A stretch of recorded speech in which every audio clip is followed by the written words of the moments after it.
રાષ્ટ્રીય માર્ગ સલામતી માસની ઉજવણી નિમિત્તે ભુજમાં જિલ્લા ટ્રાફિક પોલીસ દ્વારા વાહન ચાલકોને હેલ્મેટનું વિતરણ કરવામાં આવ્યું હતું. અકસ્માત અટકાવવા માટે હેલ્મેટ પહેરવું ફરજિયાત છે. ઘણા વાહન ચાલકો હેલ્મેટ પહેરતા નથી. જરા સહેજની બેદરકારી જીવલેણ સાબિત થતી હોય છે. ટ્રાફિક નિયમો બાબતે વાહન ચાલકોમાં જાગૃતિ ફેલાવવા જિલ્લા ટ્રાફિકના પીએસઆઈ જયદીપસિંહ સરવૈયા અને તેમની ટીમ દ્વારા અલગ અલગ કાર્યક્રમો હાથ ધરવામાં આવી રહ્યા છે. જાહેર સ્થળોએ સેમિનાર ઉપરાંત ગુલાબ આપીને ગાંધીગીરી કરવામાં આવે છે. શનિવારે ભુજના રિલાયન્સ સર્કલ પાસે વાહન ચાલકોને હેલ્મેટ વિતરણ કરવામાં આવ્યું હતું. વાહન ચાલકોએ પણ જિલ્લા ટ્રાફિક પોલીસની આ કામગીરીને બિરદાવી. હેલ્મેટ પહેરવાના અને ટ્રાફિક નિયમો પાળવાના તેમજ અન્ય પરિવારજનો મિત્રો પણ ટ્રાફિક નિયમોનું પાલન કરે તે બાબતે અવેરનેસ ફેલાવવાના સંકલ્પ લીધા હતા.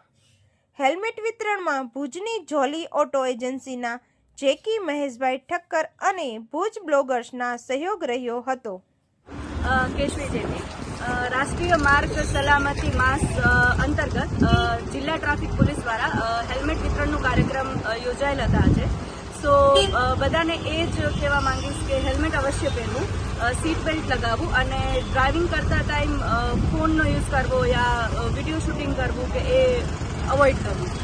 એ સીન પાડવા આપણે કહીએ કે સીન પાડવા કે સ્નેપચેટ અત્યારે હાલે છે તો એના વિડીયોઝ લેવા કે એવી રીતે કાંઈ પણ ડ્રાઇવિંગ દરમિયાન સેફટી પહેલાં જોવી અને સીટ બેલ્ટ, હેલ્મેટ અને એ બધે જે સરકાર આપણે કહે છે એનું ધ્યાન રાખવું.